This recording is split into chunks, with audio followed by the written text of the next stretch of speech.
এবার কি ছাতা মাথায় পুজো দেখা হবে? আবহাওয়া দপ্তরের পূর্বাভাস তো সেরকমই বলছে। চতুর্থীতে নিম্নচাপ হতে পারে, আবার নবমীতে ঘূর্ণাবর্ত হতে পারে। মানে একেবারে চতুর্থী থেকে দশমী পর্যন্ত বৃষ্টি চলবে।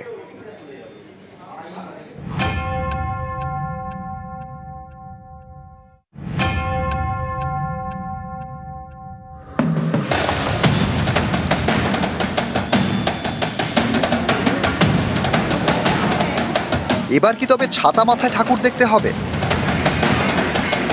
তেমনই পূর্বাভাস দিচ্ছে আবহাওয়া দপ্তর। বঙ্গোপসাগরে এবার নিম্নচাপ আর ঘূর্ণাবর্তের জোড়া ভ্রুকুটি, যার জেরে রাজ্য জুড়ে বৃষ্টির পূর্বাভাস। বৃষ্টি শুরু হবে শনিবার পঞ্চমী থেকে, টানা চলতে পারে দশমী পর্যন্ত। আগামী 7 দিন পর্যন্তই হালকা থেকে মাঝারি বৃষ্টিপাত মূলত আমাদের দক্ষিণবঙ্গের প্রায় সমস্ত জেলাতেই চলবে। কলকাতাতেও 27 তারিখে বৃষ্টিপাতের পরিমাণ কিছুটা বাড়ার সম্ভাবনা আছে। মোটের উপরে সেটা হালকা থেকে মাঝারি থাকার সম্ভাবনাই বেশি। উপকূলবর্তী কয়েকটা জেলাতে ভারী বৃষ্টিপাত হতে পারে। মৎস্যজীবীদের আগামী 5 দিন পর্যন্তই সমুদ্রে যেতে মানা করা হয়েছে। অর্থাৎ নতুন জামা সঙ্গে ছাতা। সোমবার রাতভর বৃষ্টি, জল থই থই কলকাতা, যার জেরে মঙ্গলবার বিপর্যস্ত হয়ে পড়ে মহানগরী। তার রেশ কাটতে না কাটতেই ফের শরতের আকাশে দুশ্চিন্তার কালো মেঘ। পুজোয় নাকি প্রতিদিনই বৃষ্টি।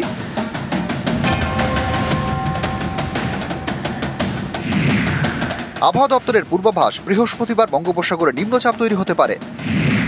শুক্রবার শক্তি বাড়িয়ে তা পরিণত হবে গভীর নিম্নচাপে। এর জেরে শনিবার অর্থাৎ পঞ্চমী থেকে রাজ্য জুড়ে বজ্র বিদ্যুৎ সহ বৃষ্টির পূর্বাভাস। ভারী বৃষ্টির সম্ভাবনা দক্ষিণ 24 পরগনা, পূর্ব মেদিনীপুর, পশ্চিম মেদিনীপুর, ঝাড়গ্রাম এবং বাঁকুড়ায়। হালকা থেকে মাঝারি বৃষ্টিতে ভিজবে কলকাতাও।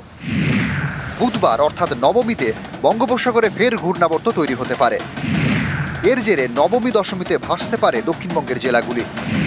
পুজোর কটা দিন উত্তরবঙ্গে ভারী বৃষ্টির কোনো সম্ভাবনা নেই। একটা ঘূর্ণাবর্ত তৈরি হয়েছে। আবহাওয়ার যেটা পরিস্থিতি, তাতে আগামী কয়েকদিনই হালকা থেকে মাঝারি বৃষ্টিপাত কন্টিনিউ করবে। উত্তরবঙ্গেও কিছুটা বৃষ্টিপাতের পরিমাণ 26-27 তারিখ থেকে কিছুটা বাড়ার সম্ভাবনা থাকবে। নিউজ 18 বাংলা।